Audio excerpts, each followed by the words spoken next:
Judge is a better version of Brock Lesnar. What is something you love as much as the Charmin Bears love wiping?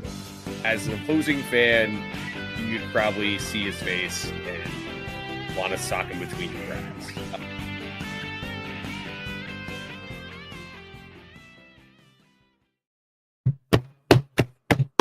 What is going on, ladies and gentlemen? Welcome into LAR Baseball, Losses Above Replacement. I'm your host today, Splash, otherwise known as Depression. Today we are joined by Alex and McCorkle, also known as Mac. How are we doing, fellas? I mean, it sounds like we're doing better than you are, my friend, and understandably so. Honestly, I'm doing really good over here. I had an awesome weekend. I'll talk about more during the MTO. At the end of the show here, but honestly, we're doing pretty solid over here, all in all. Yeah, I'm flying to Japan in a little over 24 hours. My flight leaves a bit after midnight, I guess technically early Friday morning. I will be there for I land there early Saturday morning. I leave following Sunday evening, so I'll be there for about a week, a little over. So yeah, I'm getting ready for that. Have my clothes all out, ready to pack. It's gonna be my first time going to the newly renovated house that we have. As some of you may know, we've had this house for a very long time, but I think went like over 40 years without doing renovations on it. And they were somehow able to knock it all out in about 6 weeks last summer. So I'm excited to see that. Apparently, my parents keep saying it's super nice. So.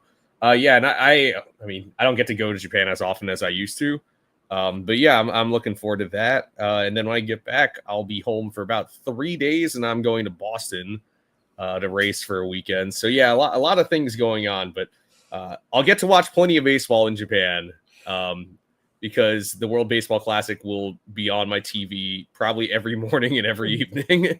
Exactly. You literally at that point will be shipping up to Boston, though. Oh yeah, of course, yeah.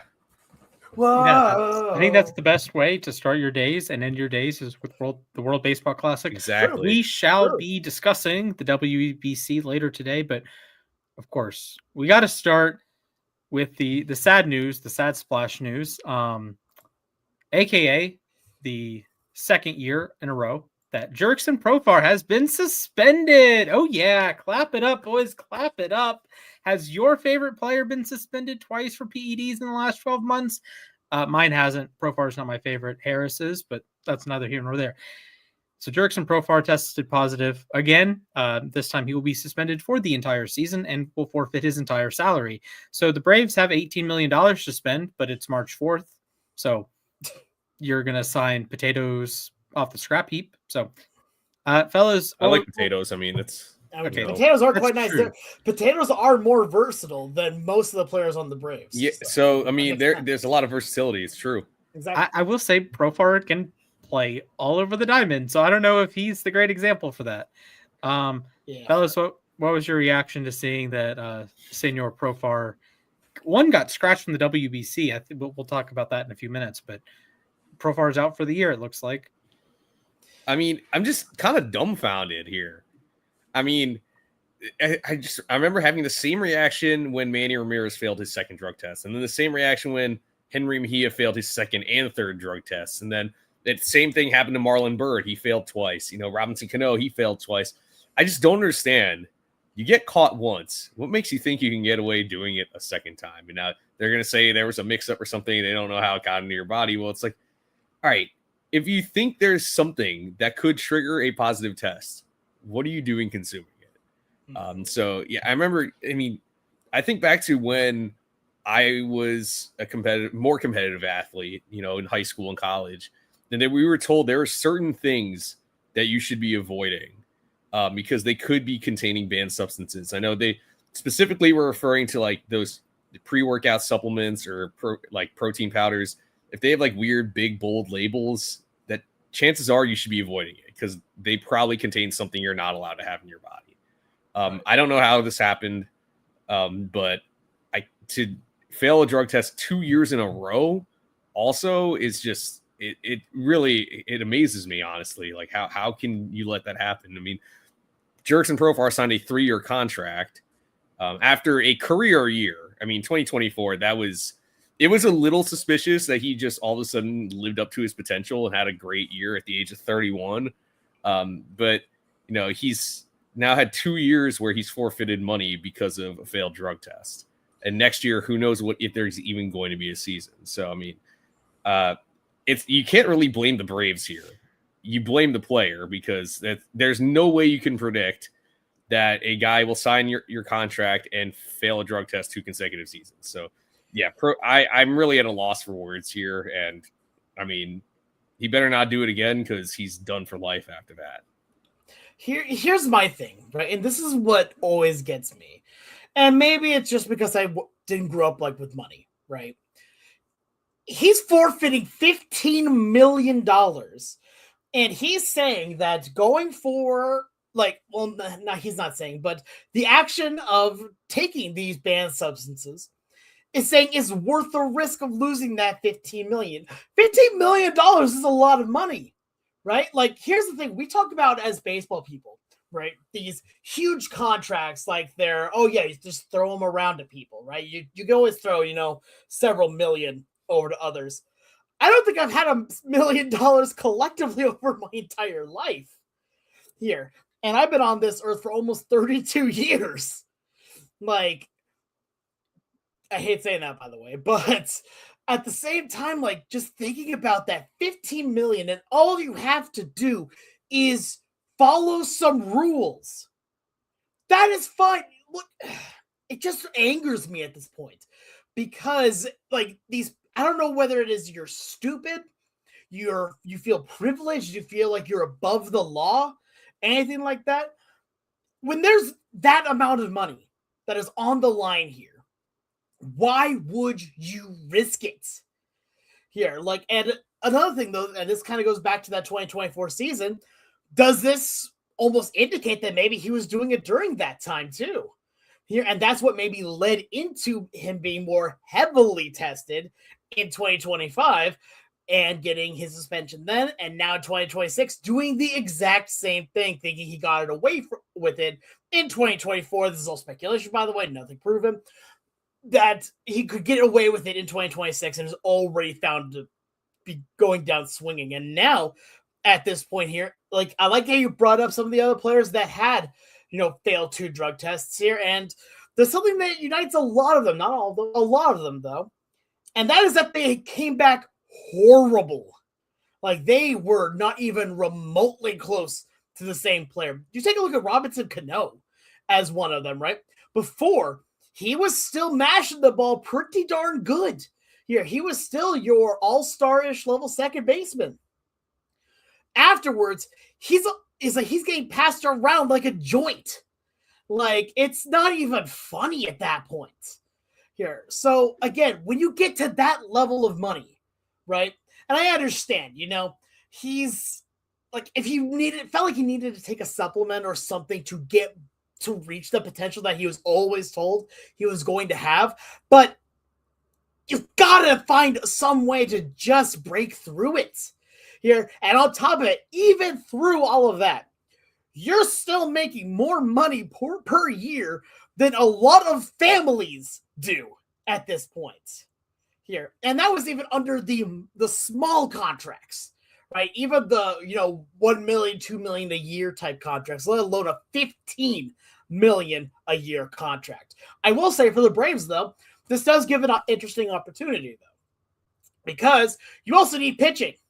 There's still pitching on the market right now that you can, in quote, use that money for, that you were already planning on using that money for. So I don't know. Again, just a thought. Okay. If you know me, I am, I guess, supportive to a fault or understanding to a fault. The first time, the story at least is it's in a fertility drug. Okay. You know what? Fine. Just the second time, it just is a slap in the face to your teammates, the coaches, staff, the front office, that you had a great season in 2024. You were an MVP candidate. You were like an all-star level player, like an awards level player. Like you have text on your baseball reference page in the rightmost column for the first time in your career, I think, unless you received down ballot rookie of the year votes. And the Braves said, all right, we're not only going to trust you, we are going to give you a 3-year deal, $45 million. And we think you're going to make a great addition to our ball club. And we can sim through the rest of the season. He will accumulate no stats this year. So through 2 seasons on the contract, he will have played 80 games out of 324 and missing 222 or 242 for suspension reasons and missing any potential playoff games. Although we can talk about that in a couple weeks. Those playoff odds are going downhill real quick there in Atlanta. It's just frustrating because he was good last season and it wasn't like a unsustainable good. It was just getting on base, hitting some doubles, stealing a couple bags here and there. He made the catch of the season, robbing a home run, and he was going to be the DH this year. So you don't have to worry about the crappy defense. It's like, okay, he's going to platoon, he's going to hit high up in the order. And now you just look at the Braves lineup and I only trust 4.5 dudes now. I trust Ronald. I trust, Drake Baldwin, my GOAT, my king, my glorious king. I trust Matt Olson. I kind of trust Austin Riley. He's not going to be bad. I know that. He'll be average-ish. And then I trust Yastrzemski to hit against right-handed pitching. Profar was going to be a solid option against both-handed pitching. He's a switch hitter, unlike Luis Angel Acuna. And just like, what are we doing, man? And just the hits keep coming. It's in 24. You had 1 game of your starting lineup. Murphy got hurt. Strider got hurt in his second start. Ronald tore his ACL. Riley was hurt. Ozzie was hurt. Harris was hurt. The pitching was unbelievable, though. The whole year was unbelievable, okay? 2025, the entire opening day rotation was on the 60-day IL at one point. That did not include Spencer Strider, who missed the start of the season and missed a chunk of time during the season with a hamstring injury. Ronald came back from his ACL unbelievably. Ozzie was hurt. Riley was hurt. Arcia got sent to Colorado, which might be worse than getting sent to Siberia. Who knows? Murphy was hurt again. Profar suspended half the season. Ozuna was dealing with a hip injury the entire season. Michael Harris was the worst player in baseball for half a year. It just, I don't know, man. The hits just, they keep coming, and this sucks for Team Netherlands in the World Baseball Classic. They get the rug pulled out from under them right before the tournament starts. This sucks for the Braves. It sucks for everything because and the Braves don't even have like an internal option. You're going to turn to Eli White. And look, I love Eli White, the greatest hitter in the history of Tennessee baseball. Unbelievable pinch runner, but do you want him playing every single day? No, you don't want him in a prominent maybe batting 9th every day and playing good defense and being a great base runner. But like Profar was going to be one of the better hitters on the Braves. He probably could have been the 3rd best hitter or 4th best hitter, depending on what Austin Riley's doing. Like he and Baldwin, really. It just, It sucks. It really sucks. Yeah. It's just how, doing it twice is just, I mean, like Alex was saying, I mean, it's more than about like just you harming yourself. You're losing your money, but also to do it in a year where there is a World Baseball Classic when you are going to be representing the Netherlands, that's just, it hurts your team too. And the Netherlands they do not have a bad roster. That's a roster that could win some games. But I mean, I remember when it happened with Cano. I remember the thing with Cano was that he had started to hit again, then he would get injured, then all of a sudden he was back like quickly, like he was recovering like abnormally quickly from these injuries. And then he was a monster in the COVID shortened season. Then he fails the second drug test. And I remember he was asked in spring training in 2022, can the team rely on you to not fail another drug test? And he didn't really give a direct answer to that. And honestly, that'd be a question I have is, if you are the Braves and you are, the players on the Braves, would you trust that he wouldn't fail a 3rd drug test now? Because I remember it with Henry Mejia, he failed the first drug test early in 2015. Then he failed a second one in the summer of 2015. Then somehow in February, he failed a 3rd drug test. So that was 3 in like a span of not even 12 months. So like, yeah, I mean, can you even trust the guy anymore? It's just it sucks, really. Yeah, I want to bring up one thing here. So I have his baseball reference page pulled up here, and I want to just kind of bring up here how bad he honestly was here before the 2024 season. Right? Okay. In his entire career, he had only 3 years where he had a WAR above 1. Not like 2 or 3 or 4, above 1. That was 2018, where he had a 1.5 WAR, did respectfully all right. Not amazing, but all right. 2020, COVID shortened season, and then 2022 with the Padres, a 2.9. And then it goes weird because then you have 2024 where it absolutely bounces up here to 3.6 and then 1.1 in the shortened suspension season. If we like right now, if you are a team that is looking for a player, you cannot trust him at this point. Fool me once, shame on you. Fool me twice, shame on me. Fool me 3 times, that's not happening here today. Like, because here's the thing, is that even if he is, like, telling the truth, and he was not going to fail another drug test, right? Body is clean, goes and finds whatever he needs to. There's a very real chance he goes back to what he was for legitimately over a decade, which was, at best, a menial player.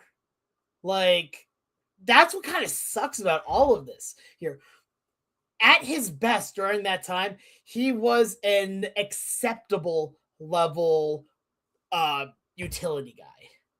From every year of his career, from 2012 all the way through until 2024. 2024 is when that changed. 2023 is when he went to the Padres. And in that year, he had a negative 1.2 WAR. Just remember that. He had a negative 1.2 WAR that year because he had negative 1.6 with Colorado before he was traded over to the Padres. Here. So, at that point, it's like, there's no reason to trust you. There is no good reason to trust you anymore. And I feel like I'm beating the dead horse here. But when you are at that level and you have that money here, why risk it anymore? Here, you've got the cash. He's done something that a lot of baseball players cannot say that they've done. He has played for over a decade of Major League Baseball. He has played for 12 years. That's impressive for a player that's legitimate. If you want to take out 2024 and 2025, here he has a career WAR of under 7. So less than 1 per year. But at that point here, what are you trying to get out of him then? What are you going to get out of him here? Because right now he is 32. Let's say for just argument's sake, right? Argument's sake, sorry. This is going to be his age 33 season that now is gone. We may not have his age 34 season with an impending lockout coming. Potentially, hopefully not. Fingers crossed. That means that at the very earliest that you are going to see Jurickson Profar put on a baseball jersey to play in a major league game, he will be 35. That is way over the hill for a lot of players, especially for one that has, over the course of the decade of his career, been less than 1 win added on average. That's embarrassing. Yeah, I can speak to like a rosier perspective and say his plate approach is, matured, and having some good coaching in San Diego, good coaching in Atlanta with Tim Hires. I think he could have been an average hitter, even if, you take a reduction to the power. And he was a good hitter last season. And this year, he would have been in the 20 double, 20 homer, maybe 20 steals with Antoine Richardson coming in. I don't know. So he would have been like a solid player and an everyday player in an Atlanta lineup that needs it. And frankly, needs another guy to get on base in front of Olsen and Riley and the boppers and in front of Baldwin. And it just kind of takes the wind out of your sails. And imagine you're a teammate. Imagine if you're Ozzy Albies, who is not only a teammate with the Atlanta Braves, he's a teammate on the Netherlands. They're both from Curacao. If you're Ozzy, and I know Ozzy is like the most positive guy on the planet and is a sacred soul, but if you're Ozzy, you can't look at the guy the same. Like, he's cheated you twice now, and 3 times if you want to count the Netherlands. Like, I don't think the Netherlands were going to win the World Baseball Classic or anything, but that was a talented team. They have a lot of really good players. Bogarts and is Kenley pitching?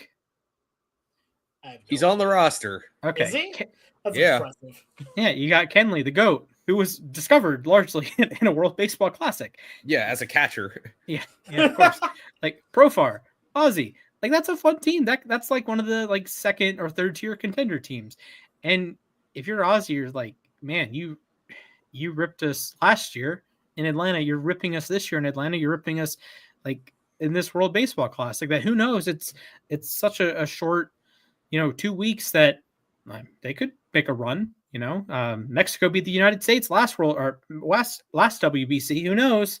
But yeah, it just stinks. And now the Braves have to pivot, and you have to pivot in March, and that's 2 weeks ago, Marcell Ozuna was available. Now, I know Marcell Ozuna has his issues, but he is beloved in the Braves clubhouse. He is hit for the Braves. And, you could have just re-signed him and plugged him into an everyday role and rolled back 2024 and 2025. But now he's in Pittsburgh, and the money that you could have made looked an awfully lot like what Zach Gallen made. Now, I didn't want Zach Gallen, to be clear, but what did Zach Gallen make on the open market? What did Chris Bassett make on the open market? Just about the money that Profar saves you. But it happens on March 4th. So Bassett, he's in Baltimore. Gallen, he's back in Arizona. It just stinks. And the Braves don't have a high-level position player prospect that you can just, give the chance to, right? All of their top position player prospects are down below AA. Like even like John Heel is like the hot name. He plays shortstop, but he's not going to play this year. Maybe at the end of the year, maybe like a September call-up situation, but it just like the Braves are in a really rough spot here, and they've been decimated with pitching injuries. 2 of your top 6 starters are out for who knows how long, and who knows if they're going to be effective when they come back, if they come back in June or July, optimistically. And like, it just sucks that like spring is this hope eternal, and every team 0-0. It feels like the Braves are 0-40 already. Yeah. Any other words, fellas? Again, something that as a player, like, you just kind of have to understand that there's more than just you out there. Right? There's so much more than just you getting paid. And like you said, Splash, again, you brought up an excellent point. You are not only, for lack of a better term, screwing your team, you are also screwing the entire, it's like your World Baseball Classic team. You are screwing the organization with this. And like I said, let's say, for example, this was found out in, let's say, December, right? That then gives you more months to figure out a plan B. So now what is your thought process going to be? Well, who's your left fielder now? Like, who is going to be who's going to be playing DH now? Are you really going to try and trust Austin Riley to go out and play left field and put someone else at third base? Like, or are you going to try and put Drake Baldwin in the outfield?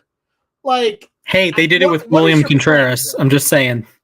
That's right. I'm aware they D'Arnaud played did. second and third with the Mets. So, oh yeah, a lot of times in the same game. Oh that's one of my favorite box That doesn't scores make it of all right, time. though. That doesn't make it good.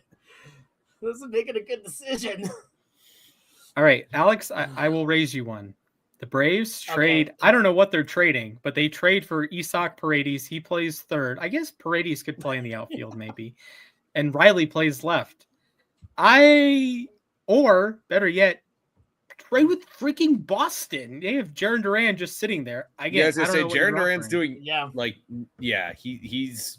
I'm honestly shocked he's still on the Red Sox. That makes so much sense. Like, I don't know what the Braves would trade. They'd have to. I don't know what Boston would want. I guess they would. They want pitching because they have like a logjam of infielders, or anyway, like and they need power more than anything. So okay, I don't Braves know can't how help with that. Yeah, the Braves have no position players. I would be worth trading. There's a lot of you need a left. It's like you need an outfielder. It sounds like here the Mariners would be more than willing to trade you one Mr. either Luke Raley or Victor Robles in exchange. Yeah. Luke Raley, I wouldn't mind Raley. I love Raley. He is my big butt son, and I love him. He would also serve the role as like a backup to Olsen in case of disaster. It's weird. The more you think about it, the better it actually gets, and the more sense it makes. Because right now, that is Seattle's plan: is that he's going to be, a platoon guy in the outfield with also some first base appearances when Naylor needs a day off. So. I mean, I don't know what the Braves do. If you need pitching, you can, come to the Braves. J.R. Ritchie, I wouldn't really trade J.R. Ritchie, but you could trade J.R. Ritchie to get what you need. You have Ritchie, you have Garrett Bauman, you have all sorts of Didier Fuentes, who was super highly touted, then got bombed to the big leagues for 2 weeks and went back down, much to the chagrin of Mark Bowman. But I don't know what the Braves pivot to. It's just a frustrating turn of events. Truly. All right. Mac, would you like to go to your question of the day while I look for the media asset? I was about to say question of the day. On things we're just trying to Here we go. Time. There it is. All right. Question of the day. Shout out Swilly, John Boy. I'm stealing your question here that you asked the Mariners and the Angels at spring training. What is your guys' go-to In-N-Out order? I know not everyone has In-N-Out, so it's. I'm over here Pacific Northwest. We don't have In-N-Out. I have gone to Cali and I've had In-N-Out a good few times, and I'll say it's very good. Here for me, though, again, those of you know I'm not the best when it comes to food and all that. I do like me to get that double, the plain with just cheese, though. Mm-hmm. Right, yep. so all that stuff, and then the well done fries are also well done. Yeah, absolutely. That's my order, and then a Coke obviously to drink. But honestly, just that burger is nice. Although, if you watch the end of the video here, there was depending on where you were raised, what you prefer between In-N-Out and Five Guys. I'm 100% on the Five Guys train. Even after Five Guys is so expensive. That's my expensive. One gripe. Here's the thing: is that it's expensive, but you pay for quality. I mean, it's true, but In-N-Out. I mean, not Five Guys is so. It is expensive, but it's good. It's really good. It is pretty good. This is a tough one. I've only been to In-N-Out once when I was in Arizona, so unfortunately, I can't really answer very well. Like, I don't know the lingo. Just no onions on my burger, please. Every player's like, oh yeah, I'll get 2 by whatever with onions. It's like, no, screw off, buddy. Really? Okay. I mean, maybe I'm in the minority here, but I go for those of you, anyone who knows my family knows, like, when we go out to visit my brother on the West Coast, first place we're going to is In-N-Out. So I go double animal style. So that's you grill the patty in mustard. So yeah, double animal style. I actually do get it with an onion. Animal style fries. Just kind of put on there. Animal style fries, and then I get a black and white shake. If you're not aware, or if you have any time on your hands, and you're not familiar with the In-N-Out secret menu, look it up. Just keep scrolling. There are endless options. Okay. I've been craving Waffle House, so I wish there was some Waffle House in Northern Virginia. Just make sure you go to the gym beforehand here, because you're getting your strength from when there is inevitably going to be a fight. Yeah. There's some fun personalities. I have not experienced that at a Waffle House, actually. Probably because I've only been there a couple times. Ironically enough, I wasn't in a fight. I was in a beef.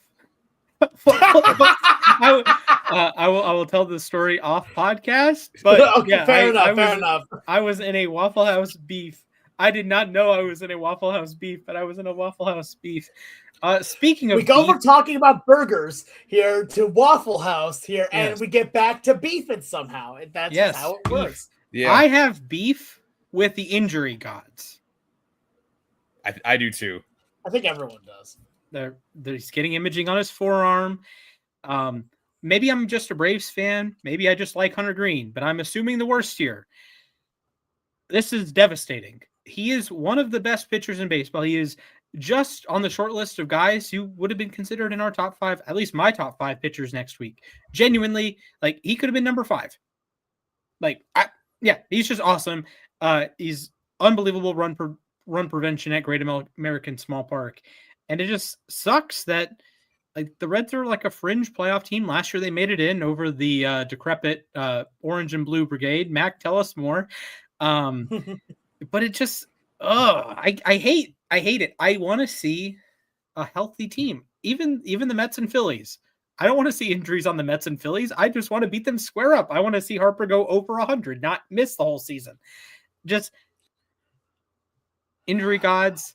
Can we have a discussion, please? Can you give us Hunter Green for a full season?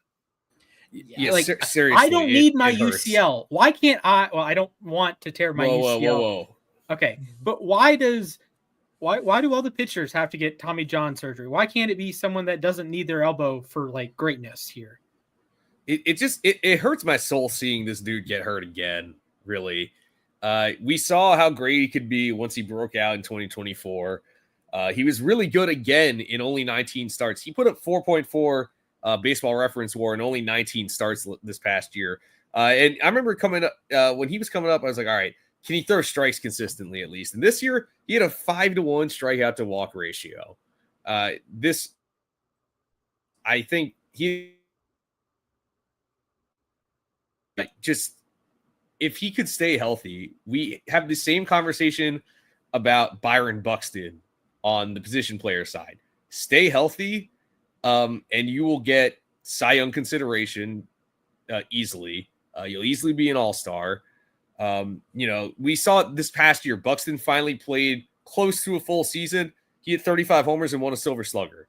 I want to see Hunter Green at least put together like one full season where he qualifies for the ERA title, because he would be he'd be a Cy Young finalist, honestly. So yeah, this really sucks. I was just thinking about how the Reds rotation could be one of the better ones in the National League, if not all of baseball. And this is a huge blow, really. Yeah. And one other thing to kind of add on to this here too is that the Reds have had actually already a few injuries on the starting pitching frontier. Again, they've had injuries as well to Graham Ashcraft and Brendan Williamson here. So this is not the only starting pitcher that has gotten injured for them. But bringing it back to Green, he is a phenomenal talent here. Again, we all had the same concern with him. Could he throw strikes at the major league level? Could he have command of the fastball? And guess what? Lo and behold, he found it. He found the command, and he was absolutely excellent last year. I don't know if I would have put him in my top 5. It would be very close, though. He would probably earn that honorable mention if he doesn't get the number 5 slot. But no, this guy is like electricity as a starting pitcher. He is absolutely dominant in that way. But again, when you have these injuries, it just sucks. It's these freak accidents that you're like, okay, well, the reason why it's happened so much to athletes as opposed to people that don't, play these sports is because that tendon is always being tested. Okay, I know why. I know. But like, especially when you throw that hard, right? You test it even more so here. And it is hell trying to come back from here, because again, it's kind of like here what we talked about earlier with the hamate bone, right? Where you lose a lot of the strength and the confidence that you had in it until you like are actually able to build it back up.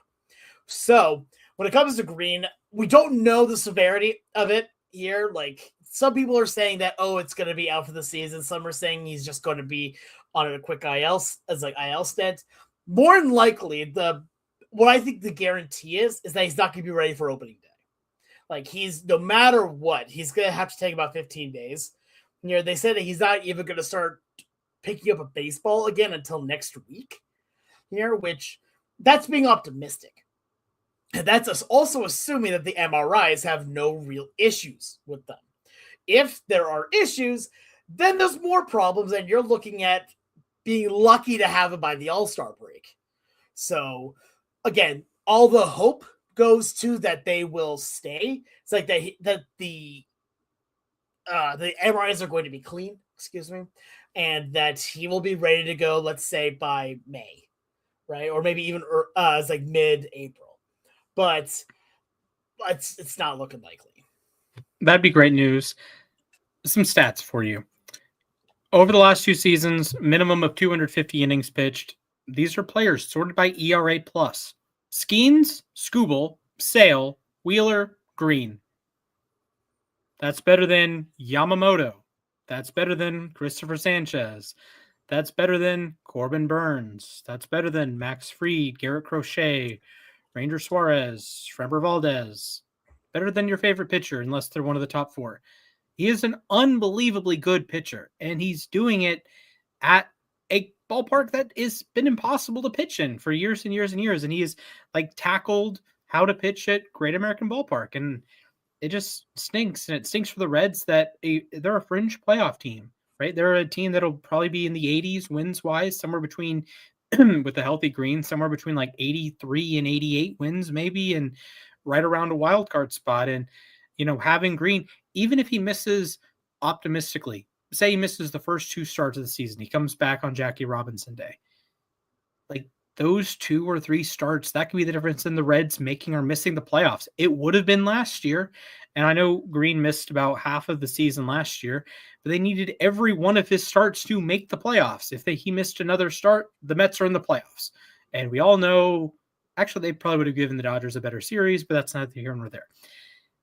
It just kind of stinks. And it doesn't kind of stink. It 100% stinks. He's uber talented. I remember when he got drafted and he was this hot name, and you're just watching him climb up the ranks in the Cincinnati farm system. It's okay, when is Hunter Green going to pitch? When is he going to pitch? When is he going to pitch? He throws 102, right? He threw 102 in high school, it felt like. And it just, it's worked. He had a 6-win season 2 years ago. He was an all-star 2 years ago. He pitched 150 innings. He was awesome. He finished top 10 in Cy Young voting. And this year he was just as good. The ERA was a tick different. It's Skeens.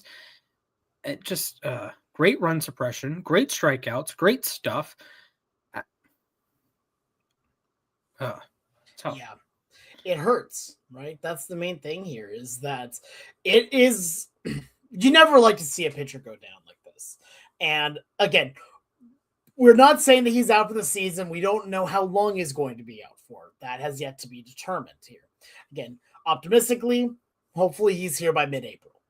But again, that's being optimistic. There's also, I saw a report that it's the same kind of elbow discomfort that he had at the end of the 2025 season.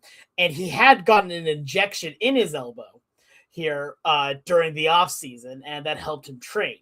So maybe there's something along those lines that could be happening here. But I think for his own health at that point, you don't want to have him just continuously be getting injections there to try and stay healthy for an entire season. Because at that point, then he's going to go through the entire 2026 season and his arm is just going to be broken at that point because it hasn't had enough time to actually heal. So hopefully, if there's any actual damage, right, just be okay getting a surgery and being out for what feels like maybe a year, which, again, would it suck? Absolutely. But I'd rather have him not play and be able to play in, 2027, hopefully, and 2028 and above, than to put it all on 1 year and then at the end of the year say, okay, yeah, your elbow is actually just turned into mustard. We've seen that happen far too often. I feel like with, you try playing through the injury or you try rehabbing with it. I remember a couple of years ago, it happened to a couple guys. Well, Andrew Painter was one of them. Yeah. With the Phillies, they were like, all right, he doesn't need the surgery. And then in June, he needed the surgery. And then with the Mets, I remember Christian Scott, he went down in July with an injury. And they're like, all right, no, he doesn't need the surgery. And then September, he needed the surgery and he was out for the year. I agree with you. If there is ligament damage, get the surgery now. you could be ready for if there is an opening day 2027, you're ready for it. But it really just does suck. This guy, it has all the talent in the world. I remember hearing about him when he was in high school as a two-way prospect. I just want to see this dude make 30 starts in a season, put together that great season we all know he's capable of. Yeah, and like the Reds, when's the last time a Reds pitcher won the Cy Young in a full season? Has it ever happened? I'm trying to do some thinking here, and the last time in a full season, was knowing that it's Splash, somehow the answer is going to be Arky Vaughn, even though he's a shortstop. But no, honestly, somehow. Hey, you guys saw when I had him, my app glitched and it put him in the wrong spot, but he was a correct answer, even though he never played for Cleveland. So it could be Arky Vaughn. Yeah, honestly, I can't even think of who the last one is. Like, that would be correct. There are none besides. That's what I thought. There is none. Wait, I said that seriously? earlier. Yeah, besides Japan Man. So wait, that dude is the only Red Cy Young Award winner. Correct. How is that possible? Correct. There's such an illustrious franchise history with like the Big Red Machine and everything. Yeah, Damn, that was all hitters basically. Morgan, Rose, and Foster. Morgan, Rose, Foster, bench. Yeah. Legitimately, like in my mind, I'm like, okay, the Reds are one of the most historic franchises. Probably, I think they are the oldest. I think. And the Phillies are the oldest. Oh, the Phillies are the oldest? Okay, so but close to. Depending on who you ask. Yeah. And every player that I could think of that played here for the Reds was a hitter. I could not think of a pitcher, basically. Now, I will say they did have an MVP award-winning pitcher, Bucky Walters. Shout out to the Braves legend himself. But that was before the introduction of the Cy Young Award. So there's that. But yeah, the former disgraced Dodgers pitcher is the only one to win the Cy Young for the Reds. So that's the more you know. Although I will say one more Red pitcher was really impressive early in his career, and he's actually more impressive again now, and that's Aroldis Chapman.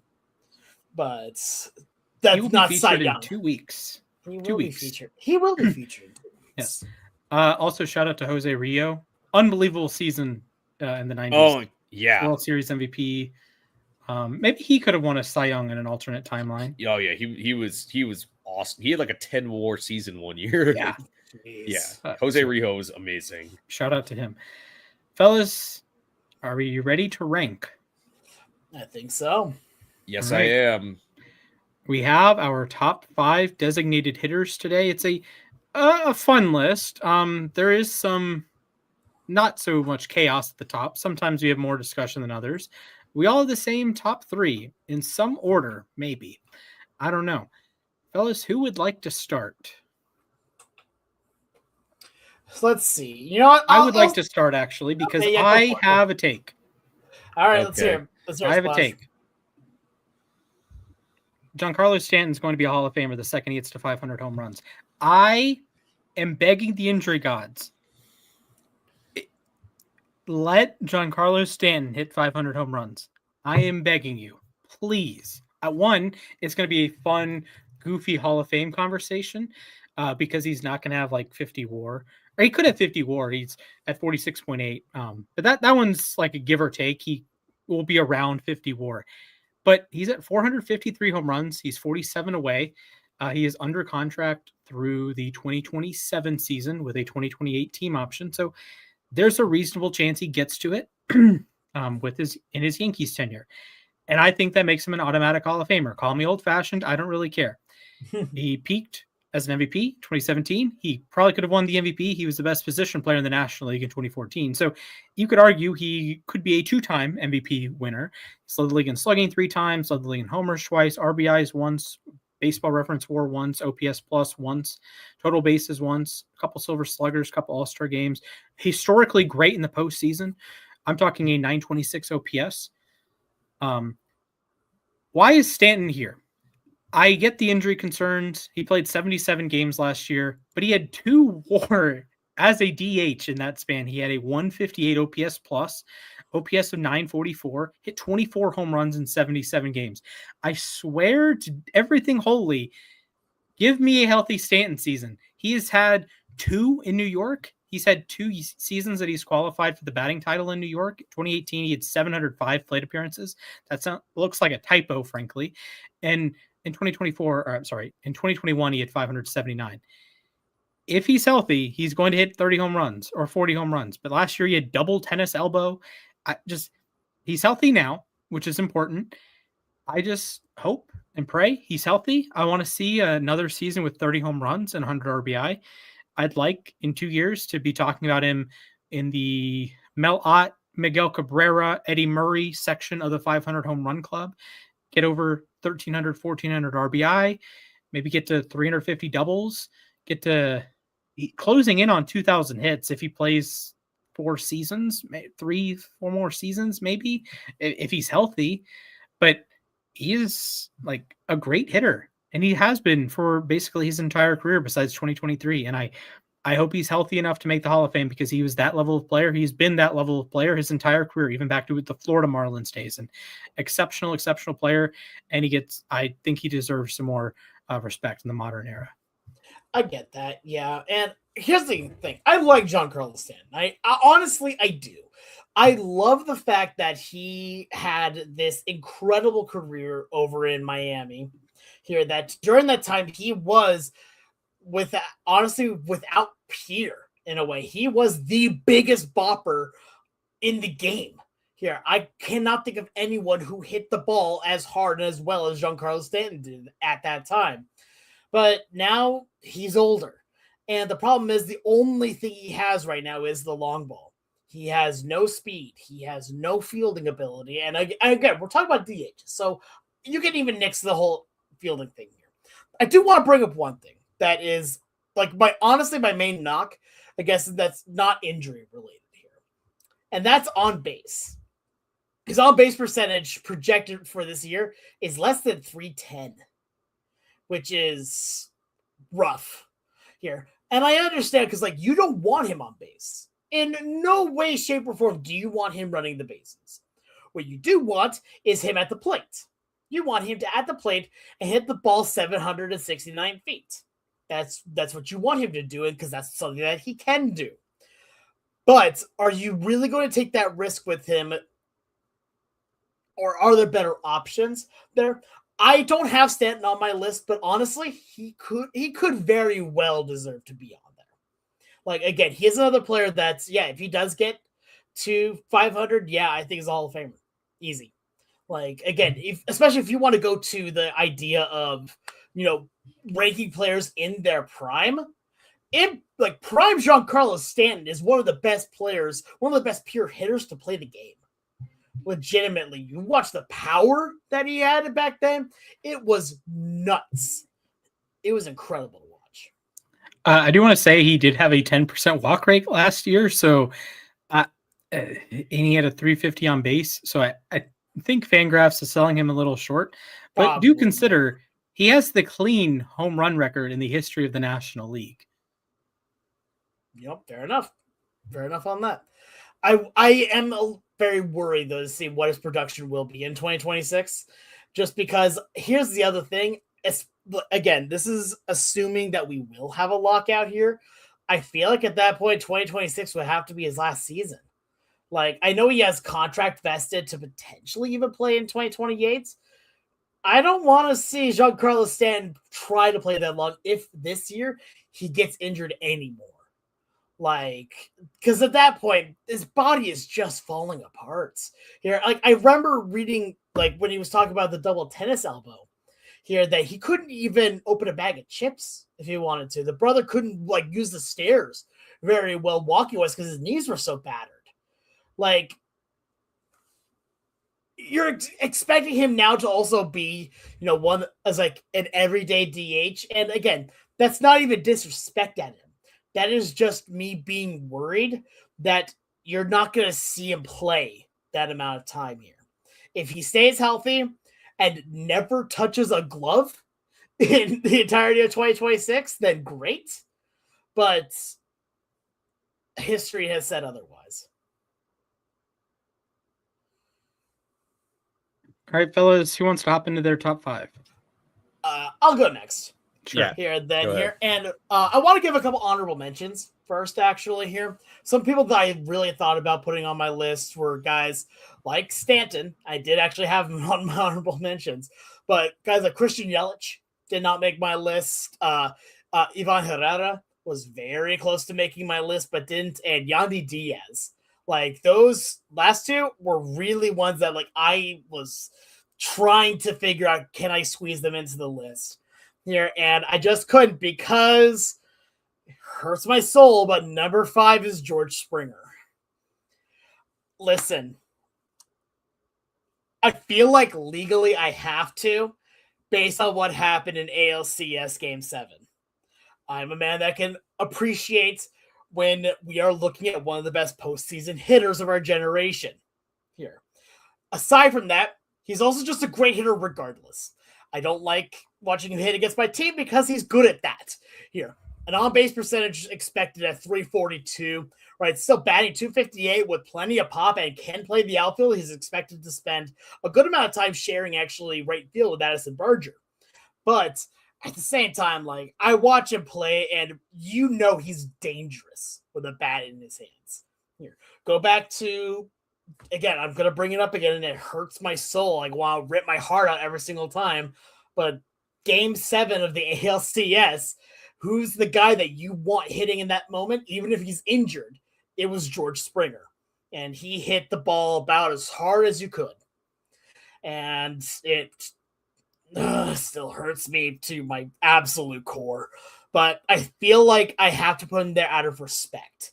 Because as much as I may not be a fan of him because of everything with the Astros and everything with that happened at the playoffs last year, objectively, he is a really good baseball player. And him being able to play just as a DH here with minimal time in the outfield is going to help his injury chances go down spectacularly. But on top of it, means he gets to focus fully on being a DH. Plus, the days that he's not DHing, you're probably going to have Okamoto being the DH. So, fun time there. But no, he's my number 5, and I think it's well-earned. Yeah. A couple honorable mentions I had. Yandy Diaz, not on my list. Christian Yelich, not on my list. And Stanton, I'd say, was like the first one off for me. I really wanted to put Stanton in my top 5. I need to see him play, like an actual full season again. I have George Springer at number 5. I mean, who could have expected that, a guy in his mid-30s would have a sudden resurgence? Not just the resurgence, that was the best season of his career. He had a 166 WRC plus. His previous best was 155 in the Juice Ball 2019 season. And you look at his StatCast page, that wasn't necessarily luck. It's a lot of red. 99th percentile in xWOBA, 97th in expected batting average, 98th in expected slugging percentage. His hard hit rate went up. His barrel rate went up. His chase rate went down. His strikeout rate went down. Like, everything about his game got better somehow. I'll take the L here. In my fantasy baseball league, he was down with an injury for a little bit, and I dropped him. What happened? He caught fire immediately after. I took the L on that one. But, I mean, I can't believe it, really. And for all you can nitpick and say he hasn't been perfect health-wise, but every year since 2021, he's played in at least 130 games, which is impressive for a guy on the wrong side of 30. And I think being a DH now going forward is going to help that significantly. So he's my number 5. And if you guys don't mind, I'm going to roll into my number 4. And I really wanted to put this guy higher on my list, but I think 4 is a comfortable spot here for Brent Rooker. Rooker, we know, can mash. He won a Silver Slugger before. He's part of that loaded, West Sacramento A's, or I guess just the Athletics. His offensive numbers did take like a slight dip here. It was 122 WRC plus compared to a 164 the year before that. But still, he hit 30 homers, had 89 RBIs. Like I said, 122 WRC plus. His strikeout rate came down, which is good. And for the first time in his career, he played all 162 games. So Yeah, Brent Rooker is a great player. Plus, he's a great he's a great tweeter. Absolutely. He's number one on that list. Yeah, one of the best baseball Twitter accounts. So, yeah, Brent Rooker is number 4. I really wanted to put him higher, though. Yeah. Like, let's just make things easy here. Let's go back to my number 4 because I also have one Brent Rooker as my number 4 playing for the Red-Lined Athletics. Here, I very much like your graphic there, Splash. It makes me happy. But, no, yeah, I mean, what more do you want to say? The guy is a pure hitter. I don't want to see him play the outfield. I don't need to see him play the outfield. What I want to see him do is hit home runs in a AAA ballpark. Like, I don't know if there's much more you really need to say. The only reason why he's not any higher for me is because I think here is where you have the jump between a very real gap between the next top 3. Because the next 3 are just, in my opinion, in another world. Yeah, I don't have Rooker on my list. The stats were a little bit down, and I will take the upside with Stanton over Rooker being a 120 to 130 OPS plus guy. I will take my chance that Stanton's a 150 again. So going into my number 4, I have the senior dinger himself, George Springer.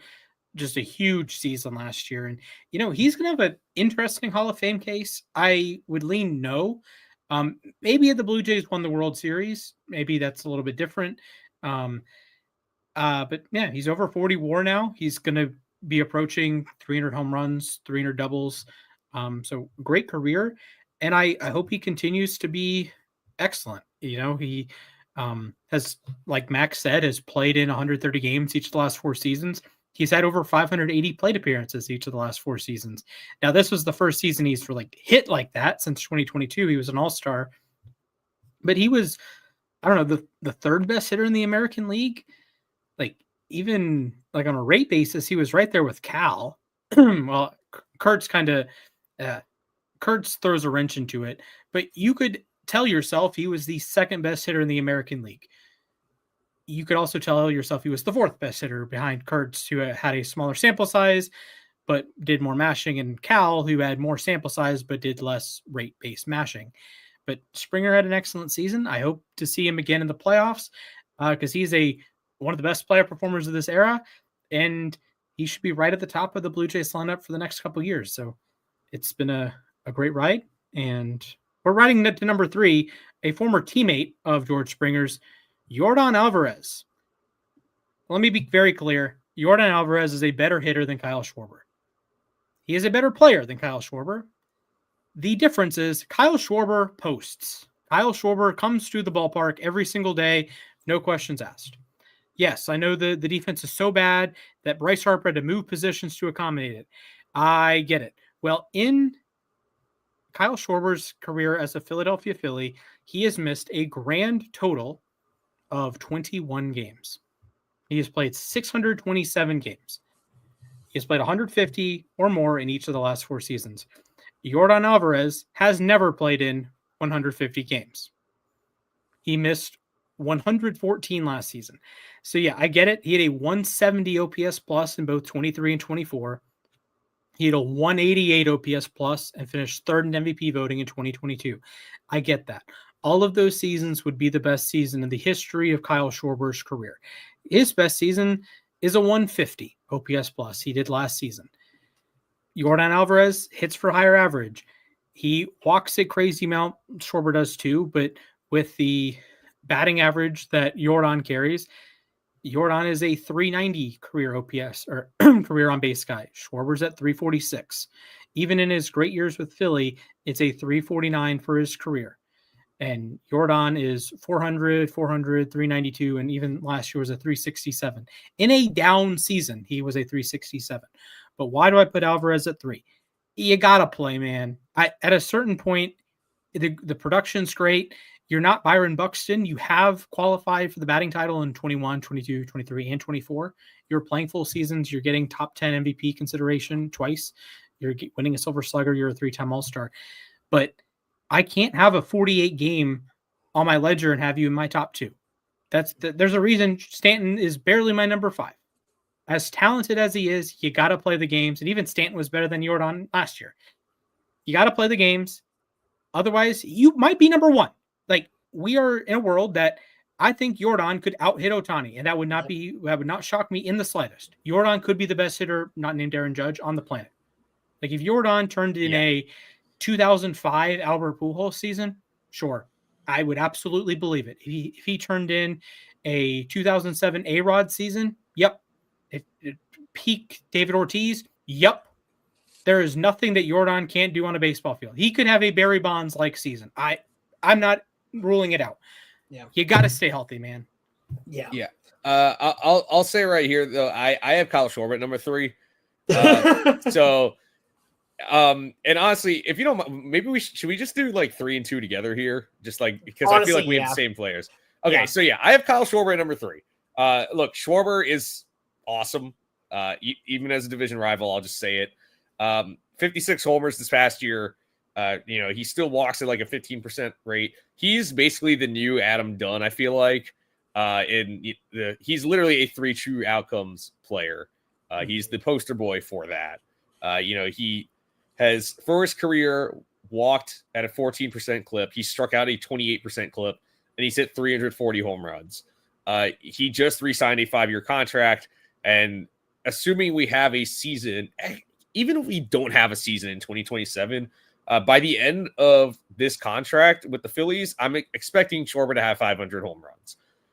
My only concern here, and the one reason maybe he doesn't reach 500 home runs, he's already 33 years old, or he's about to turn, he's turning 33 tomorrow, or by the time this comes out, it'll be today. Happy birthday. All right, for our Spotify listeners. And he still has that high strikeout rate. I think his walks will be there. I don't know how long the power will last, or the batting average, which has ticked up in recent years. He's not, he's not winning the batting championship or anything, but like Splash said, 162 games played this year. He is a remarkable ball player. Great bat speed. Also great postseason track record. But I think we're kind of just, and I feel like people, I'm not saying you guys, are just kind of forgetting how good Yordan Alvarez is. Even with last year's, injury woes and all that, his career OPS is well over 900. It's 961. He's slugging for his career 573. Again, in a down year where he only played 48 games, still 121 WRC plus, and he was completely sapped of any power he had. So if Yordan just stays healthy, like Splash said, he could be one of the best hitters in baseball. Like he could be challenging Ohtani. Honestly, there were years where actually there was at least one year where we ranked Alvarez ahead of Ohtani on this list for a reason. He put up a 188 OPS plus season.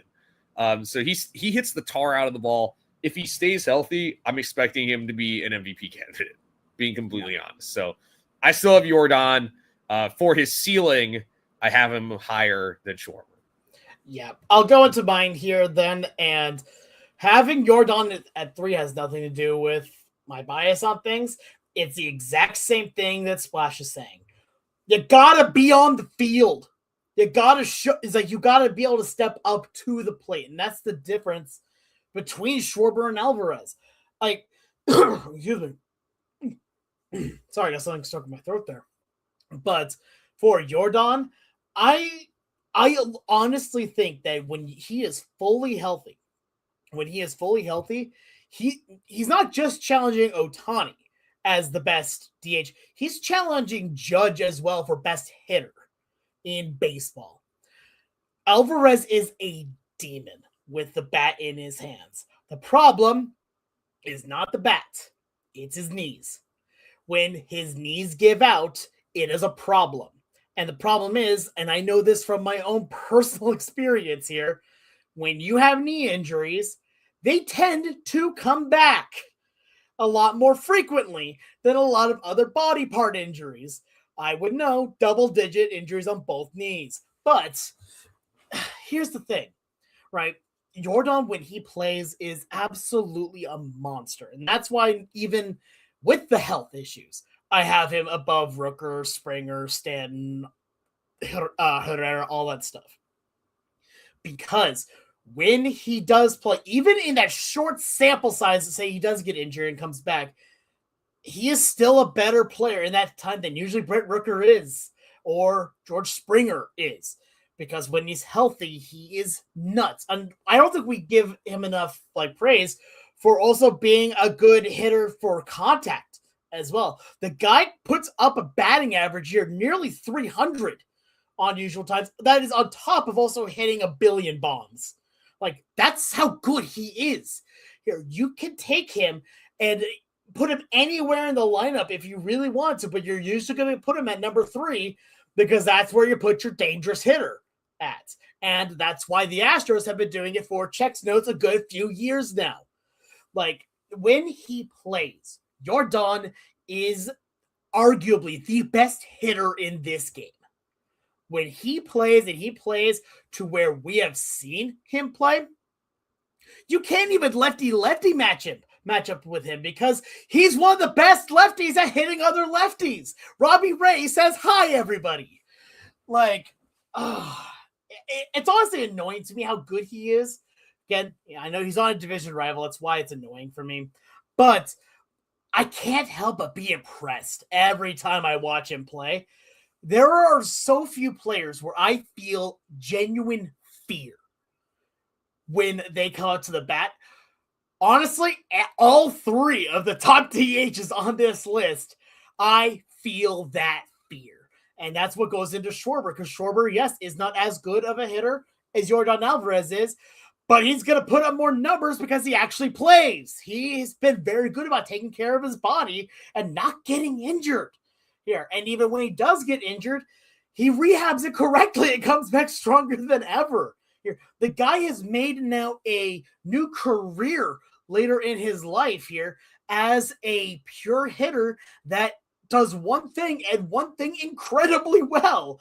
That is hitting bombs like that. Here, there's a reason why also in the home run derby at the end, why he was the one that they wanted specifically to be in the swing off here for the All-Star game here. And again, that'll be your trivia question later on down the line here. But yeah, no, Schwarber is there because of the numbers. Alvarez is there because of the ability. And I think we all know who's at number 1. Obviously, it's Dominic Canzone. Jurickson Profar, welcome to the club, baby. I was going to say Dom Smith, but I mean, hey, we are going to get some big Dom Smith energy in Atlanta this year. Maybe. Come on, gotta give me the. Oh yeah, the Canzone. Yeah, Shohei Ohtani. He's a decent ball player, I'd say. Pretty good. Yeah, pretty good. Yeah. Boy, I could talk about Ohtani all day. Really. This dude, there isn't really a lot to say about Ohtani just because of how amazing he is. 4-time MVP. By the way, he's pitching again, and he's good at it. Yep. He wants to win the Cy Young. Yeah, I mean, honestly, he puts his mind to it. Easily he can. He also hit 55 home runs. Remember that much. The NLCS Game 4 performance was literally straight out of I don't even know if I've ever done that in backyard baseball. Hit 3 home runs with my pitcher while I was striking out 10 and 6 shutout innings. It's ridiculous, this dude. I feel like I've said this before. This generation's so bad at appreciating greatness because it became the cool thing to start dunking on this dude. But he's literally one of the greatest athletes we'll ever see, at least in Major League Baseball. So obviously we all have him at number 1 for a reason. I'm assuming there isn't really a debate here. No, absolutely not. There is no debate here, and anyone who says otherwise is wrong. He sort of combines the the aspects we all talked about with Schwarber and Alvarez, that he's a comparable hitter to Alvarez. Quite literally their peak seasons, Alvarez 188 OPS plus, Ohtani 187 OPS plus, but he plays, he posts every day. And even the year that he's been out with the pitching injuries, he played all year in 24, even in 23, he missed a month, but he still qualified for the batting title. So he's going to play most games, unlike Jordan, who misses a chunk of season every year, but he's going to be an elite hitter, unlike Schwarber. And even Schwarber this year, a 150 OPS plus is awesome. Ohtani's been better than that. Alvarez, when he's healthy, is better than that. So Ohtani is like the best of both worlds, that it's the rate basis, the rate stats are incredible. The volume is incredible. He went 50-50. He hit another 50 home runs last year. Like, and that we're not even considering the pitching here, but like, he's a great base runner. He is a great hitter. He hits for a high average. He walks. He hits for a lot of contact. His baseball savant page is basically all red. We're talking like high barrel rate, high hard hit percent, a 58% hard hit rate. That is ludicrous. A 15% walk rate. Just about the only thing he does is once in a while he'll swing and miss. 22nd percentile strikeout rate, 4th percentile whiff rate. Alrighty. Even Achilles has I can live with that. Yeah, even Achilles has his heel. Hits for high average. Not 392 on base. This third year in a row, at least 390. 600 slug. That's crazy. He has an OPS above 1,000 for the third time in a row. That is redonkulous. I want to bring up this because I feel like this is something that isn't talked about as much here, even though we kind of dance around it a bit. Obviously, his ability at hitting home runs is incredible, but I don't think people fully understand how good it is. So I'm going to bring up something here. 2024, he did not pitch, right? He was recovering from the injury, and so he played full-time DH. And during that time, he hit 54 home runs and got 130 RBIs here. Also, by the way, just throwing in there, 59 stolen bases, almost got to 60. That would have been fun. But the next year, people were wondering how much of these stats are going to return. How much of these stats are going to be there here now that he's also going to be full-time pitching? Well, he decides to hit more home runs at 55, and over the course of 2 years, 2 seasons, hits 109 home runs. I'm going to say that one more time for the people in the back. 2 seasons, 109 home runs.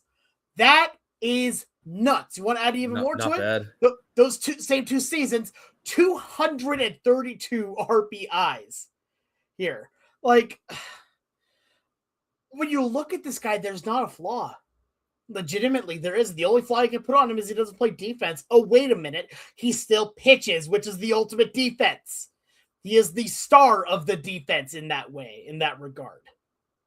So, you put him in that position. He does everything right. It's annoying how good he is, but yes, this is greatness personified. Like, I don't think there's any knock on him, and anyone that says otherwise legitimately at this point is coping. Like, I don't know fully what to say any more than that.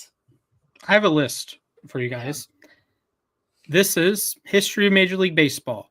725 plate appearances, a 1,000 OPS. Here's the list. Lefty O'Doul, weird ballpark.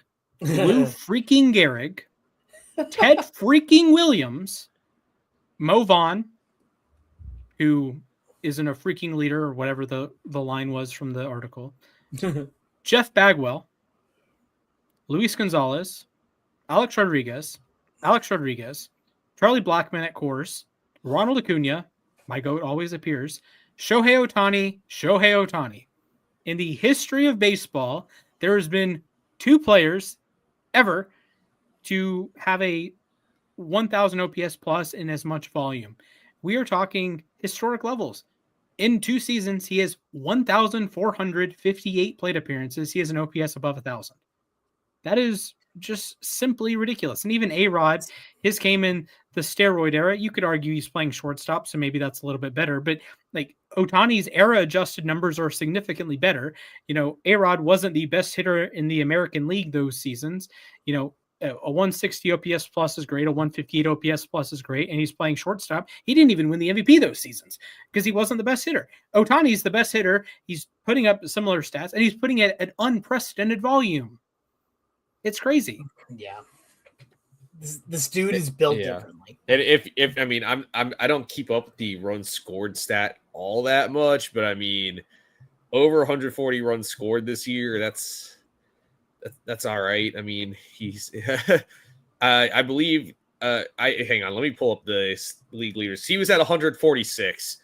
I believe Juan Soto was second in the league. Let's see if they have the stats here real quick. Regular season 2025. Runs scored. Otani was first at 146. Judge 137. Soto 120. Yeah. What more do you need to say about him? Crazy Legitimately, like we make the joke earlier that what do we even need to say about him here on this? We've been talking about Otani almost religiously. It feels like at this point here, because even when he is like not the topic of conversation, he becomes the bar. He is the bar that if you want to be the best, you have to topple him. Because I've been saying this for a bit now. He is the most valuable player in this game, bar none. Sorry, Judge, but he's number one. When you are able to do what he's doing hitting-wise at that elite level, and is also pitching at a level where you can even be remotely considered for a Cy Young, what more do you want? Honest to God, just what more do you want? Well, what about the playoff success? He has 2 rings now, too. That's crazy. He does have 2 rings. Thankfully, so does Kershaw now, too. But, or does he have 3? No, he has 2. Kershaw technically has 3. Oh, yeah, he has 3, technically. Yeah. Yeah, technically. The good old Fair enough. technicalities. Yeah. Are you Yeah, ready we'd love for to some hear more it. technicalities? Yeah, sure. Oh, yep, it's trivia time. Yes, sir. All right, welcome There we to go. the Alex versus Mac Cup today. We've done the who we play for. We've even done who we managed for. Today we're doing were they teammates? Oh, great. Oh, no. Okay. I feel like our 2 Let's reactions go. there definitely show how our trivia usually goes. So there's 2 stipulations. That's a point system, if you will. First, you get a point if you determine if they were teammates or if they were not teammates. There are some pairs that were not teammates. Second, you can accrue points if you tell me what teams they were teammates on. So, for example, Ronald Acuna and Ozzy Albies are currently teammates on the Braves. So you would say, yes, they are teammates. Yes, it's for the Braves. So that would be 2 points. If they were teammates for multiple teams, you can start naming them, but you have to name them in a correct order. You can't say, oh, yeah, Ozzy and Ronald, they were teammates on the Mets and the Braves. You would get 1 point because they were teammates, but you got the teams in the wrong. You got the wrong teams. So, Oh, wow. Okay. do we understand the rules here? I think so. All right. Alex, choose a number between 1 and 25. 17. Okay. Mac, 21. the answer is 20. Mac, you may. Let's go. Do you like to go first or second? I'll go first. All right. Your first pair, Justin Verlander and Robbie Ray, couple Cy Young Award winners. Were they teammates? Yes, they were on the Tigers. Okay. Is that your final answer? Yes. All right. That is 2 points for Mac. They were teammates on the Tigers. They were also teammates on the Giants. That's what I was about to say. They were on the Giants last year, too. Yep. So. Oh, I forgot about that. Oops. Yep. So, Mac, 2 points for you. All right. Alex. Okay. Were Mike Piazza and Frank Thomas teammates? No, they were not. Final answer. Final answer. That is correct. They were both on the A's in the mid-2000s, but not simultaneously. Thomas played in 06, Piazza in 07, and Thomas again in 08. Just kept dodging each other. Yep, so that is a point for Alex. All right, Mac. Pudge Rodriguez, Ivan Rodriguez, and Gary Sheffield, were they teammates? Yes, they were on the Tigers. Final answer. Hang on. Let me think if they were teammates in other places. They were teammates on the Tigers. That is correct for 2. Good job. They were teammates on the 07 and 08 Tigers. Yep. All right. Alex, your Hello. players are known Denver school enthusiast Mike Hampton and Randy Johnson. Were they teammates? Yes, they were teammates on the Astros. Okay. Final answer. Final answer. That is 2 points for Alex. Mike Hampton and Randy Johnson were in fact teammates on the 98 Astros and the 93 Mariners. I was going to say, I think they overlapped on the Mariners too. Yeah. Yep. The Yeah, 1993 Mariners. All right. All right. Mac.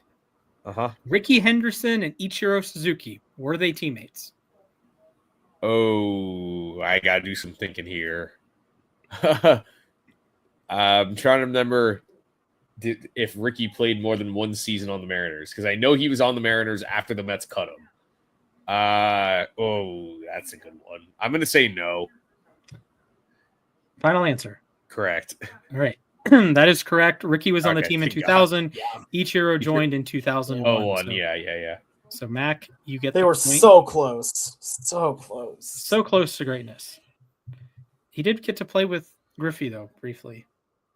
No. That was Yes, that's awesome. in 09. Yeah. Oh, Mhm. all right. Alex, Hello. your players. 2 players who played for a bunch of different teams. Did they ever overlap? Edwin Jackson and Octavio Dotel. Yes, they were on the Tigers together. Final answer. That's all I'm going to say. Yes. Okay, they were teammates. That is true, but they were on the 2011 World Series winning Cardinals, not the Tigers. Yeah, honestly, I wouldn't. Okay. I had a enough. feeling they were teammates. I could not tell you what teams they were. I All just remember both of them as Tigers. So All right, we head into the final round here. All right. That's Alex for 2, my bad. All right, no, I only Mac? got one on that. Mac, you have 5 points. Alex, you have 4 points. I only got 1 point on that one because I got that they were teammates, but I did not get the correct team. You got the Mariners. No, I didn't. Oh, for the what? Yeah, you only got 1 point for that one, but you got 2 points for Hampton and Randy, and you got 1 point for Piazza and Thomas. Oh, That's okay. 4. Yeah. There So we go. 5-4. Mac, you lead. If you get a perfect score here, you win. So, your players: Gary Sheffield and Kevin Brown, 2 near Hall of Famers. Maybe they're Hall of Ooh. Famers in someone's eyes. Maybe they're not. Were Gary Sheffield and Kevin Brown teammates? They definitely were teammates because they Okay. won a World Series together. I believe they were teammates twice. First on the Marlins, then on the Dodgers. Final answer. Wait a second. They were teammates again on the Yankees after that. Final answer. Yes. Okay. That is correct. 3 for 3. They were teammates on the 97 Marlins. They were teammates on the turn of the century Dodgers, and they were teammates on the Randy Johnson Yankees. Wow. So, Mac, that is 4. Alex, as a courtesy, I will give you the final question. Yeah, but Even I'm if you out got of it range. perfectly, Yeah, you would lose, but we'll give you the final question. that's fair. John Olerud and Ricky Henderson, were they teammates? Yes, they were. Okay. Team. Olerud. Okay, so they were teammates on. I honestly, the only one I know is Seattle, but I feel like there was another one before that, and I'm going to guess that it was on the Mets. They're teammates Okay, on is the that, Mets. is that your final answer? So teammates on the Mets, and then teammates on the Mariners. Final answer? Final answer. All right, that is 3 out of 4. Ooh. They were teammates. They were teammates on the 3 Mets. times, yeah. And they were teammates on the Mariners. They were also teammates on the 93 World Series winning Blue Jays. Okay, I thought about saying the Blue Jays. I just remember Ricky actually played for the Blue Jays.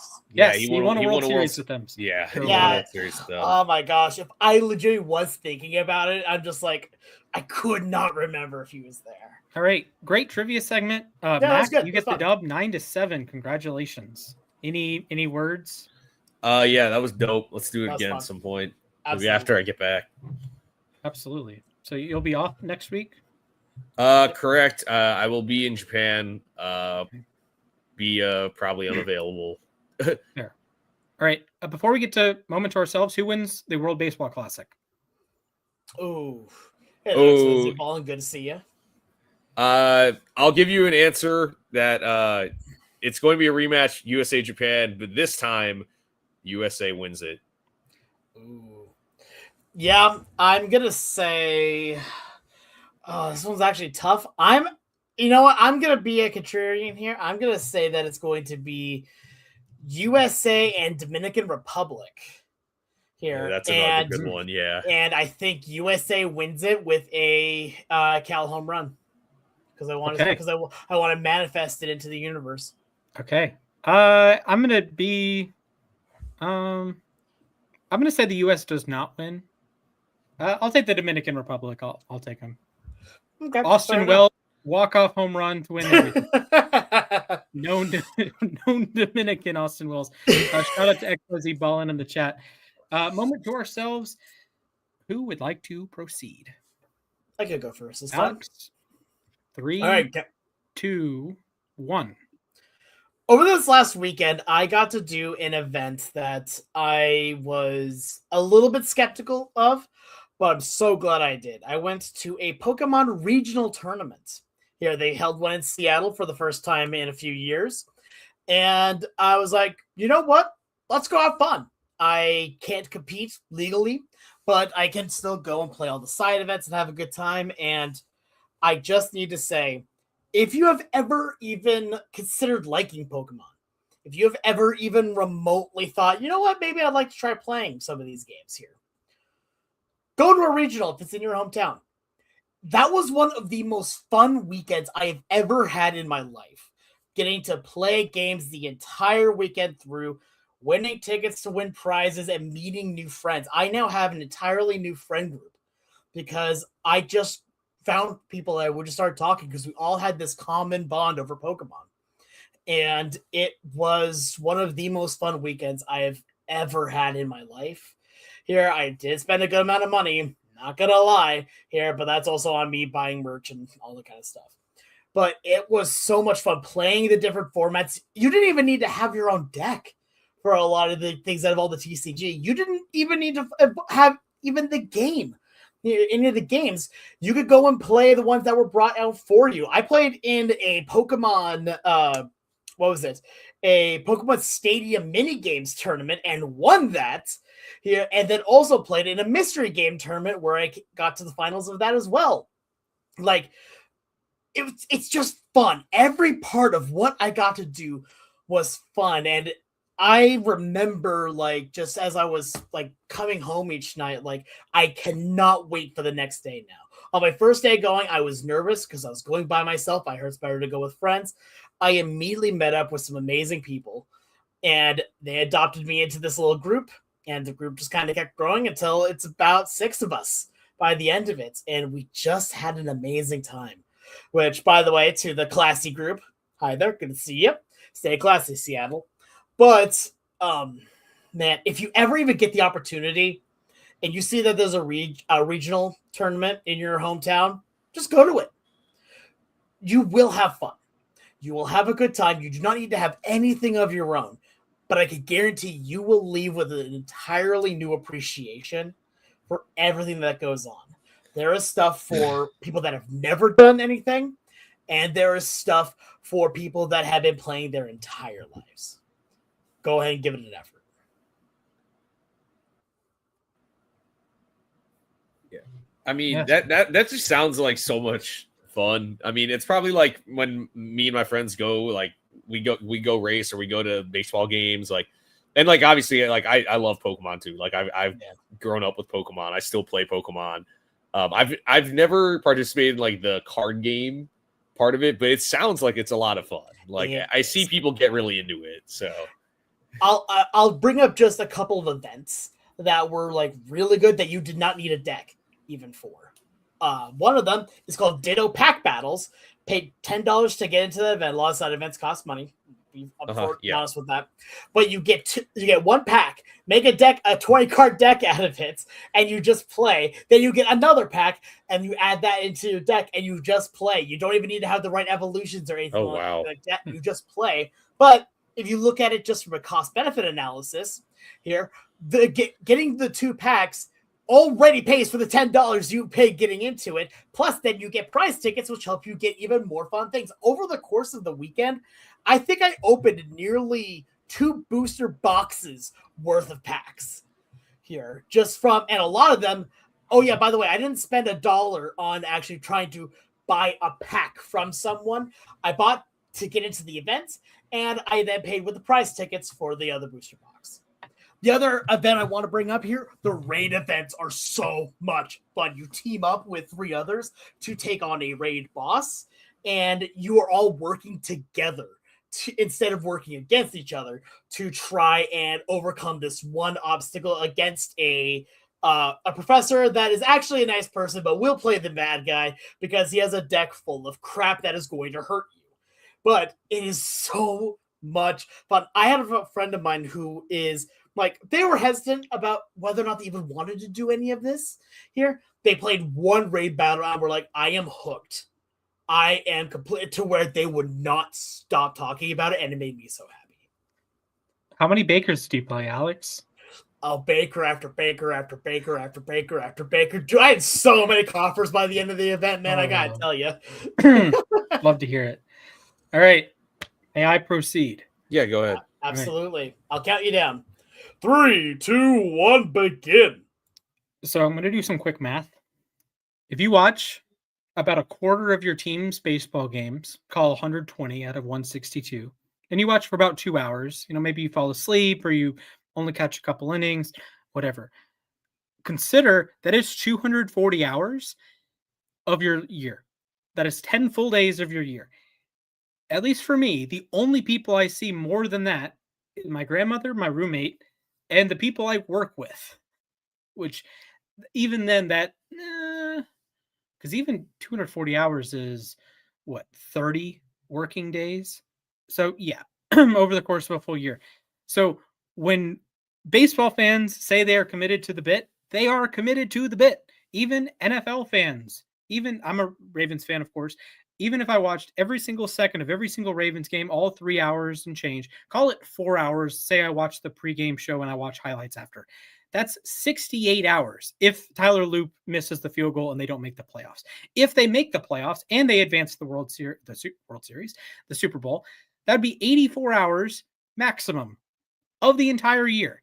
Baseball, you could do that in a month, give or take. So, like baseball, it's a real commitment. It's like having having a companion, having a friend. I watch more baseball than I see my friends. And that's just a math thing. That's not a Splash doesn't have friends thing. Although that might be true. I'm not going to confirm nor deny that. I did see one of my friends on Saturday. Bobo was great. But yeah, it's you get to like sort of befriend the announcers and you like know all the guys on the team. You watch them every single day for 6 months practically and consider that's a pretty low estimate. I watch more than the Braves. I watch the other 29 teams. Like I live in the DC area, so I watch Masson and DC or the Nats and Orioles. I watch when I can. I watch Sunday Night Baseball and the Fox broadcasts and the playoffs, of course, and other teams. I've had MLB TV the last few years, and I have a baseball podcast. So that's another hour every week, hour and a half every week. This one's going a little long, but that's okay. Sorry, Alex. And consider all the research I do for the podcast and all the time I spend doing immaculate grids. And it ends up being a 300-hour, 400-hour a year commitment. So when you say you're a baseball fan, you are committed. Just throwing that out there. You are committed. Yeah, literally no one could ever question your dedication if you're a baseball fan. Here's the thing, straight up. We've made jokes about that. If you are ever considering dating a baseball fan, know that they are the most loyal, committed people that you will ever meet, because committing for 162 games plus anything outside of that a year takes commitment. Yeah, just watch the movie Fever Pitch. Oh yeah, absolutely. Yeah, you'll see what baseball can do to people. Yeah, just consider it's spring training. World Baseball Classic is on. In about 20 minutes, the World Baseball Classic is going to start. So I'm going to get off a podcast. We've been on the StreamYard for about 2 hours now. I've been working on graphics since about 7 o'clock. So 2.5 hours plus of baseball. Then I'm going to walk out of my room and watch baseball for 3 hours. Yeah, exactly. That's what we do. Yeah, and then in the morning, I'm going to watch more baseball. And then tomorrow, I'm going to follow spring training stuff. And I'm going to watch more baseball. And there's always baseball. So yeah, exactly. That's crazy. I thought about it walking home that like I watched more baseball in 2025 than saw literally my own father. I mean, to be fair, I could that's say crazy. Yeah. To be fair, I say that too, but I do a lot of things more than see my own biological father. Okay, fair enough. But that's a different story altogether that we're not getting into today. Yeah, like the only person I regularly see is my grandmother like that. It's like, that's kind of crazy that on the list of like people I see, baseball is number 2. Like, I watch Ronald and Ozzy and Harris and Riley, and Matt Olson might have been the most common person in my life besides my grandmother. He was in every game. He was so in yeah, every single game. That's my king right there. All right, Mac, your turn. Yeah, sure. 3, 2, 1. Yeah, I'm also gonna touch on Pokemon here. I paid the money to download Pokemon Fire Red. I don't know where my old game cartridge is, so I don't know where my DS is, so I downloaded it. This game is wonderful. It was the first Pokemon game I ever played, and me downloading it, it reminded me why I dedicated over 200 hours to that game when I was younger.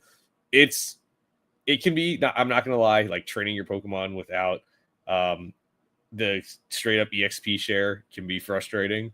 But it's so much fun. Like, I don't know what it is about it exactly. Maybe it's the nostalgia factor, but I really have had a great time playing it. I'm really pleased with my decision to download it. And I'm glad it came out before I left for Japan, because obviously there are going to be times where I have some downtime, or, I'm going to be taking 2 13-hour flights. It's an additional thing to do while I'm on my flight. So yeah, it's awesome. I know I am paying to play an old Game Boy game on my Nintendo Switch, but I think it's worth it, and I'm having a great time with it. I have not downloaded it yet here, and the main reason why is just I have a lot of other games right now that I'm going through, and on top of it, I have WWE 2K and MLB The Show 26 coming out very, very soon here. So with that, I mean, I play Pokemon. That comes out like MLB 26 comes out like right after I get back, I think. I mean, hey, you gotta download it now. You have no more excuses. You got the PS5. Exactly. Yeah, I know. Actually, I'll tell you what.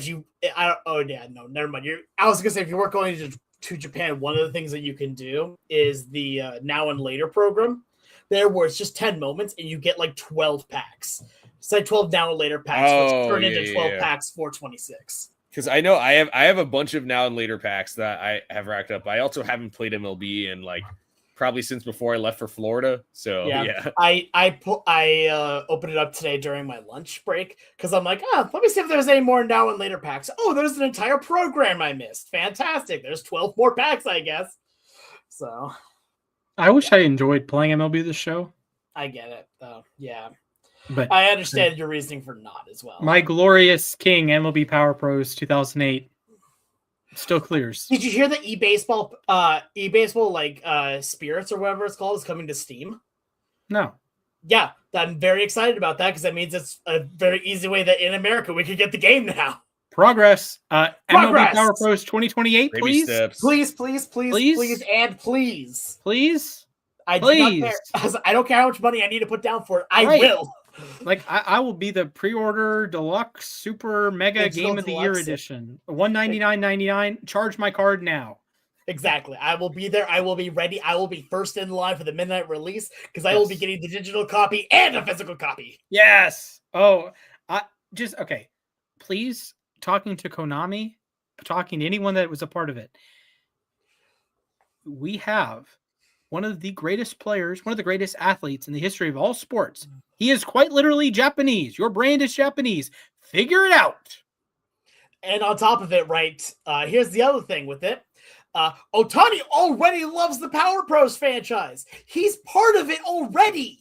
Figure it out. Like, again, eBaseball Power Pros. He is a player that you can get here in the actual Power Pros. It's like games. He's there for you to get. He is on the opening intro of the game. Like, the man is already part of all of it. Just bring it to America, please. Figure it out, please. If the Dodgers, I don't know if I want to say this seriously. I would consider giving up the 2027 season if we got MLB Power Pros. Whoa! Wow! Wait! Hold up. I mean, I'm not disagreeing with you, but that would be like a pretty crappy would you rather. Maybe if you added some more to that side, if it was the MLB Power Pros 2027 and then something else, maybe. But I don't know, man. I need it in my veins badly. It sucks that I have to be the one making all the graphics and like changing all the colors and the settings. It's like, come on, can we get a real game, please? Please, yes. Begging, pleading. Maybe like a chunk of the season misses. Maybe not a full season would be too much, but like a strike shortened season. Look, I'll say that the most success I had in MLB The Show, painfully enough, was during the pandemic season. Yeah. Because with no baseball on, I played probably too much MLB The Show, especially once the semester ended, and I had no class either. Basically, like I dedicated way too much time to MLB The Show, and probably I wasn't like amazing at the game, like the greatest player of all time, but like I got better at that game than I have at any other MLB The Show. Shout out to the simulated Seattle Mariners, one of my favorite projects I've ever done. That still is a legendary. The LAR brand would go crazy if we had MLB Power Pros in a modern context. Can we be like, sponsors for it, or can we be like any sort of propaganda for it? We would give free advertising. Yeah, free advertising. Can we be like a side character in Success Mode?